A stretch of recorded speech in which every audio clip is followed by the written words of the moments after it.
Olá, essa aula é referente à Psicologia da Saúde, 7º e 8º semestre, né?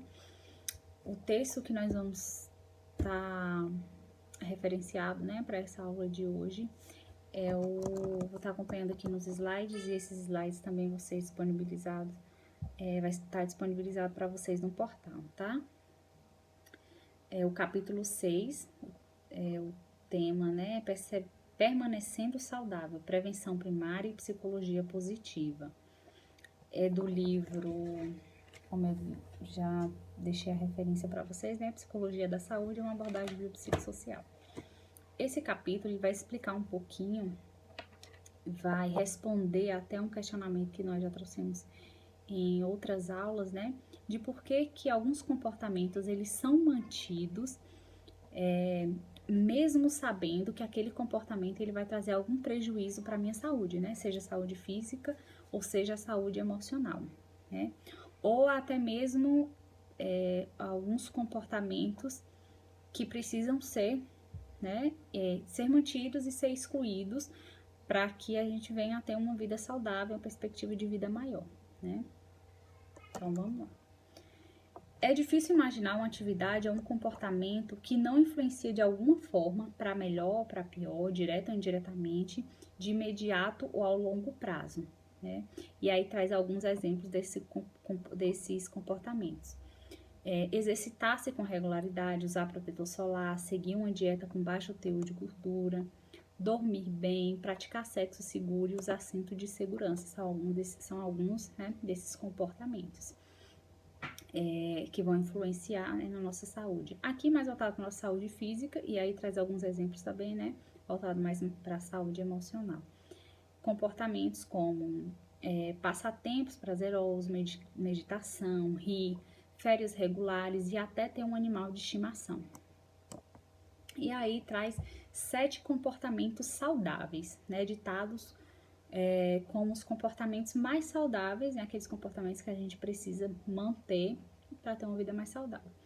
Então, dormir de 7 a 8 horas, né, por dia, nunca fumar, estar perto do peso ideal, beber com moderação, exercitar-se com regularidade, comer de jejum e evitar comer entre as refeições. Então, tá aí alguns comportamentos, né, que precisam ser mantidos, está regulado, né, para que a gente venha a ter uma saúde melhor. E aí vai trazer algumas abordagens que vai explicar o porquê de manter alguns comportamentos que são inadequados, que vai afetar a nossa saúde, e porque alguns comportamentos que a gente sabe, como esses que eu citei, né, que são benéficos para a nossa saúde e a gente não coloca em prática. E aí vem trazendo algumas definições, né, diante dessa abordagem, que vai explicar um pouco disso. Então, teoria sobre o comportamento e saúde. Primeiro, suscetibilidade percebida. Quanto maior a suscetibilidade percebida, maior a motivação para praticar comportamentos que promovam a saúde. Então, quanto mais eu percebo que existe que eu estou suscetível, né, àquela situação, que isso vai me causar algum dano, né, na minha saúde, quanto mais isso for bem visível para mim, maior as chances, né, maior a probabilidade de eu manter alguns comportamentos que vai ser benéfico para minha saúde. A exemplo, o livro traz, né, a exemplo os adolescentes que acreditam ser invulneráveis, né, que não são suscetíveis a algumas doenças, e aí estão sempre envolvidos com comportamentos, não se preocupam muito, né, com alguns comportamentos que venham a afetar a saúde. Uma outra abordagem, né, gravidade percebida de ameaça à saúde. Se dor, deficiência ou morte podem ocorrer, assim como se a doença terá impacto para a família, os amigos e os colegas de trabalho. Se eu sei, né, que aquele comportamento ele pode me causar dor alguma deficiência ou morte, se isso é muito claro para mim, as chances, né, são maiores de eu mudar esse comportamento ou manter comportamentos mais saudáveis. Um exemplo disso, né, são doenças relacionadas à genética, à nossa genética. Então, se isso é muito claro para mim, de que se eu tiver algum comportamento desajustado, né, se eu não me prevenir, né, com alguns comportamentos, aquilo ali pode me causar, né, alguma dor ou até mesmo levar à morte. O outro, né, benefícios e barreiras percebidos ao tratamento. Ao avaliar os prós e contras de determinado comportamento de saúde, a pessoa decide se seus benefícios percebidos, como evitar uma doença potencialmente fatal, excedem as barreiras, como causar efeitos colaterais desagradáveis ou desencadear uma reação negativa. E aqui o que acontece? Tem algumas consequências daquele comportamento que pode, a exemplo, o ato de fumar, né? A pessoa que é fumante. Eu sei que aquele comportamento ali, ele me traz algum prejuízo, porém, isso não excede, e aí pensando, né, nos prós e contras, aquela questão de que, geralmente os fumantes falam, né, mas e se eu engordar? Aí eu vou engordar, então isso aí excede algumas outras, alguns contras, né, elevam aí o comportamento ao ato de fumar, que é o parar de fumar, né? Outro, dicas para a ação. Conselhos de amigos, campanhas de saúde nos meios de comunicação e fatores como idade, status socioeconômico e gênero também influenciam a probabilidade que o indivíduo venha a agir de determinada maneira. Então, o nosso comportamento também ele vai estar muito voltado, né, para o nosso status socioeconômico, questões de gênero, genético, como eu já disse também, as campanhas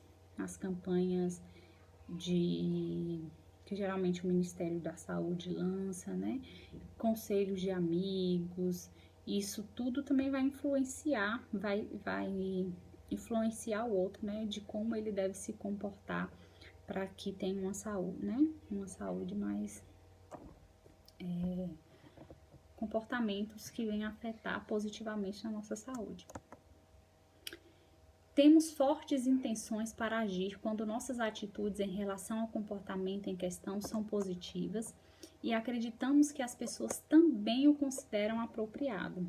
Então, como eu disse, a gente é totalmente influenciado pela forma que o outro também se comporta. Então, a exemplo, como eu trouxe o exemplo, né, dos fumantes. Se eu tenho uma outra pessoa em casa que também é fumante, isso vai dificultar um pouco para que eu consiga parar de fumar. Então, a gente é totalmente influenciado também pelo meio que a gente está inserido ali, né, as influências, né.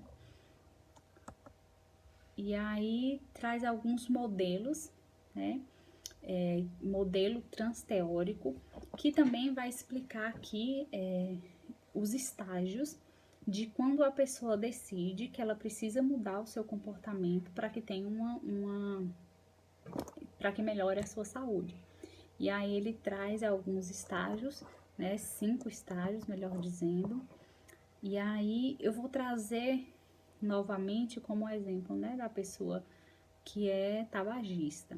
Então, o estágio 1 é a pré-contemplação. As pessoas não estão pensando seriamente sobre mudar seu comportamento. Podem até evitar reconhecer que o comportamento deva ser mudado. Então, ainda tá ali, né, em cima do muro.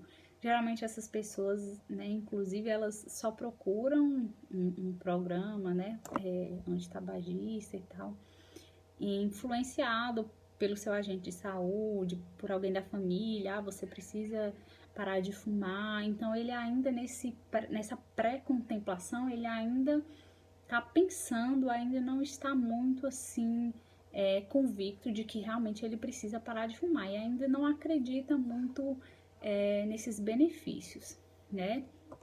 E aí, falando sobre isso, explica, né, naquela abordagem lá, de que isso não é percebido, né?